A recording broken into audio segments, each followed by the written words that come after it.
Eto, dito sa topic na natin, no, makikita no, na nakatakda na yung hearing dates para sa impeachment proceedings laban kay VP Sara Duterte. Ayon nga dito sa balita, sabi dito, House panels set predetermined schedule of impeachment hearings against VP Sara Duterte.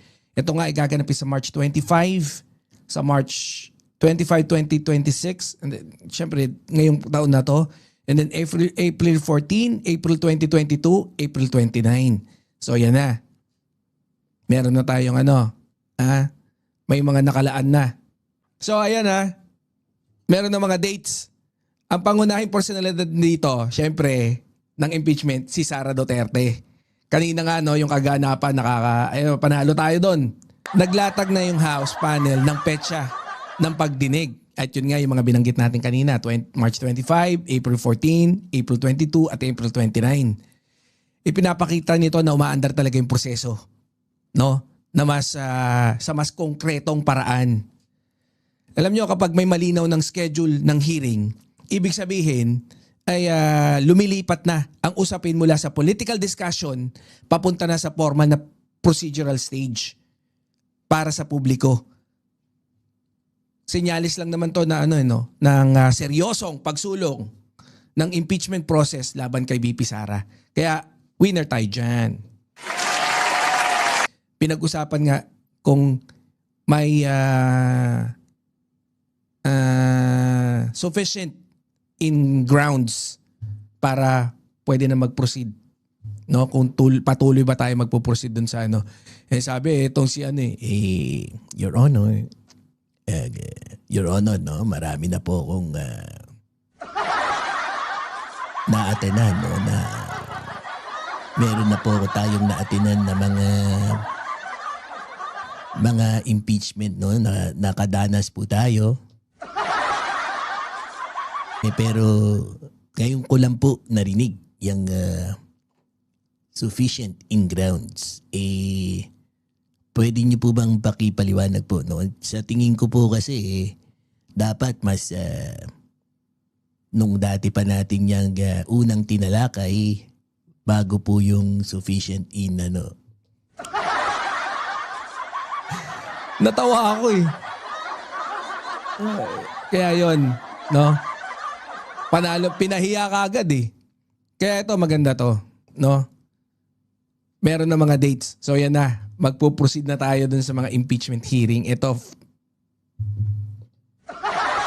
titingnan na natin. Pero dapat, tapos ang ganda pa nito. Ano sabi nila? Natin?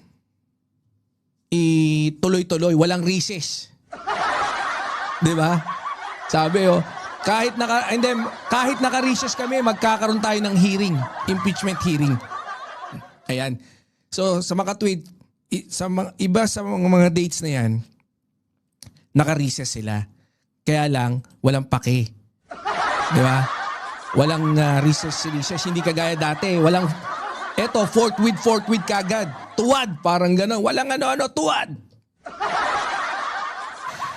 Ayan So sa madaling sabi, ang schedule ay patunay na hindi lang ito usapan. Aktual nang umaandar yung proseso. So with that note, proceed na tayo sa ating susunod na topic. Dito naman, ipinapakita na nakita ng House panel na may sapat na grounds ang dalawang impeachment complaint laban kay VP Sara Duterte. Ituloy ko na to dito yung topic. Para Sabi dito, House panel declares 2 impeachment raps versus VP Sara sufficient in grounds. Okay? Ang involved na naman dito, syempre, para at least meron lang tayo mga si House panel at si VP Sara Duterte. Dalawang impeachment raps ang idineklarang sufficient in grounds, yung number 3 at saka number 4. Kung magpe-petition for certiorari na naman yung Supreme Court, wag na silang makialam. Dapat yata sila ma-impeach No? So, hindi pa ito yung final judgment pero malaking hakbang ito na proseso. So, kanina, ang sinasabi nga, no, hindi pa yan yung dinedetermine kung guilty na ba or not guilty. Yung, kundi, i-determine lang yung kung meron ba siyang sufficiency in grounds. So, ang ibig sabihin ng sufficient in grounds, no, may nakita ng sapat na legal basis ba para hindi ibasura agad yung reklamo. Hindi pa ito yung decision ng guilt pero malinaw na may bigat yung reklamo para ipagpatuloy ang pagdinig laban kay VP Sara, which is yun nga yung nangyari. They were able to determine na it is sufficient in grounds. Winner na naman tayo dyan. Ang bold ng topic na yan, sapat ang basihan para umusad yung reklamo kahit hindi pa ito final na ruling.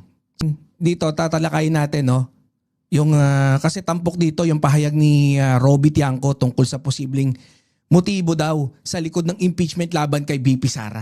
Ito yung sinasabi niya. Ito sabi rito baka naman kaya lang nila gusto ma-impeach si VP Sara dahil natatakot sila sa posibilidad na maging presidente siya. Kung si VP Sara ang mananalo, siguradong pananagutin sila si Sara 1,000,000%. Gago, walang ganun.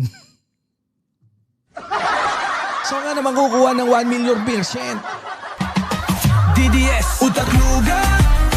DDS, tanga-tanga. Sabi nito, si Sara 1,000,000% hindi nila maaareglo. So kung ikaw yung merong may kasalanan, gusto mo bang manalo yung 1,000,000%?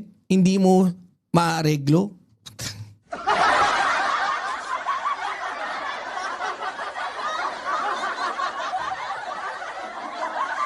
Eto i-debunk lang kita dyan kupal Toby Tiangco na hindi DDS.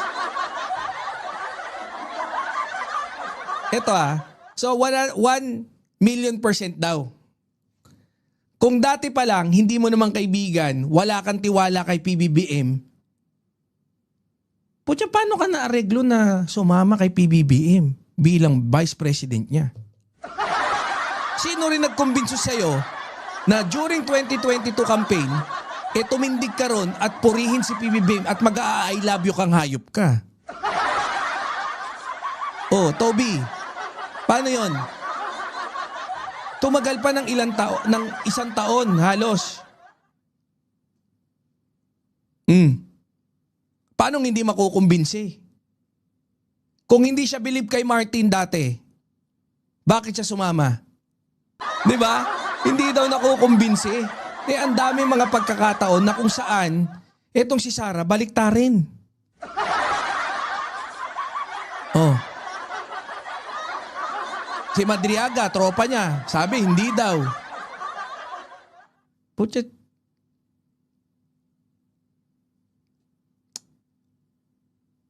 Yan ang mahirap Si Toby Tiangco kasi, no? Siya yung hindi mo maintindihan Sa tingin ko hindi na pinapansin ni PBBM to Di ba? Inuugnay niya yung impeachment sa takot sa political rise daw ni VP Sara. Dahil daw sigurado na pag yan na naging pangulo, no? Katatakutan daw kasi 1,000,000% na hindi mareglo.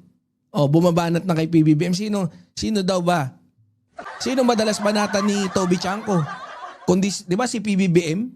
Ni Toby Tiangco ni VP Sara? So ibig sabihin, ang binabanatan dito ni Toby, ito si PBBM. Di ba? Sino pinapalabas niya na hindi patatawarin? Na 1,000,000% hindi aareglo. Kay kanino? Kay speaker ba? Siyempre hindi lang kay speaker, kay PBBM din. Just because Sara is case of the emergency kasi may sapak yan. 1,000,000% na balimbing yan si Toby Tiangco. Oo. Sa tingin ko, ang lumalabas kasi para sa akin may motibo to si Toby Tiangco. 'Di ba? Yun lang din naman yun eh. Wala akong ibang maisip kundi may sarili siyang personal agenda. Kaya naggagaganyan. Oh. 'Di ba? Kayo ba, ano ba naisip nyo? Eto. No? So, alam nyo naman, no, baliktarin talaga to si Toby. 'Di ba? Yung pahayag yan, nagpapakita ng isang political angle sa impeachment issue. No, para sa kanya, maaaring may takot yung ilang grupo daw na posibilidad na lumakas si VP Sara Duterte. Kaya dito, hindi lang accountability usapan, kundi pati political na motibo daw, ganun daw yung pautot niya.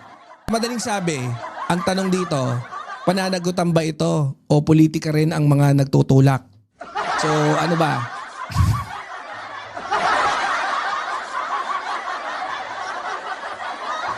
Oh, bitter lang yan kasi di siya naging speaker nung nag-resign si Martin. Siyempre, pinsan ni PBBM, sasaktan niya ba yung kalooban? No? Ama, bitter ka lang, Toby. DDS ka kasi. DDS Utak luga